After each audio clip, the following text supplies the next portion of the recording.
Hey, today I'm going to give you an update on my review of the Cooper Cooler, and I'll show you how to use it, some tips and tricks. So the reason I got this was because there's often times where we get like some drinks or something that are room temperature and you really want to try them now. For example, this new Mountain Dew flavor just came out this summer called Summer Freeze, and I found some at the store. Don't have them cold, so when I got home I turned on this thing, put them in, and they became nice and cold. Didn't have to wait for them to be in the fridge or freezer for a couple hours to get to that cold temperature you want. And so that's one of the things that I love about this. So I'm gonna show you.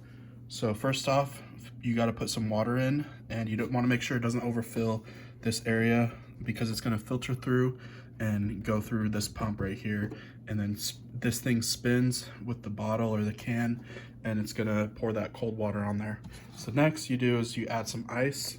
So you can just add some ice into there. I'm just gonna use my hand so I don't make a mess. You wanna add a good amount of ice to it.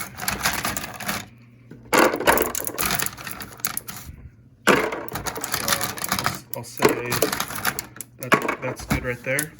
Now, the reason I have two out is because I want to show you the difference. These are both room temperature. I want to show you the difference from what one cycle will do. So you put the bottle in, go ahead and close it. Then it has the buttons on what to press. So I click bottle and I click start. It's going to start filtering that water through the top, and then it's going to start spinning. So a couple things to know are I usually run it through multiple times just to get it colder and colder. The more that you cycle it through, the colder that it'll get. And you'll see once we open it, the ice will actually melt more and more.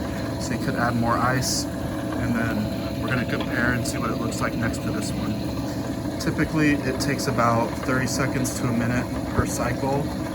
And another tip is once you're done with however many cycles you wanna do, just put a cup with some ice in it, and then it'll get it as cold as it could possibly be. That's what I typically do. So I've had this for over a year and a half, and it just is awesome. It's my go-to when I do want to try a new drink, or I just have some sodas or whatever that are not cold that I just got at the store, but I really want one right now. So then I can use this. So the cycle is probably getting close to being done, and it's going to automatically stop once it's done. There's also other buttons where you can add extra. You can click no spin. It'll tell you if you need to add more ice. You can stop it at any time. Basically, once I'm done, I'll just hit stop, or I'll just hit the bottle button again and then just start a new cycle. But I'm just going to show you after one cycle what this one will look like compared to the room temperature.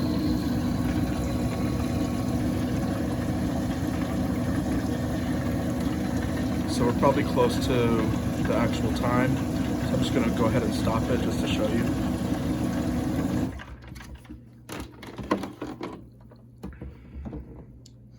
So this is just one cycle, and you can see how much the ice is melted as well. So looking at them, like, you can just tell that this one's quite a bit colder, and not just from like the water that's off of it, but it feels a lot colder. And I would just run it through like one or two cycles, and then add ice, and you're good to go. So absolutely love this thing.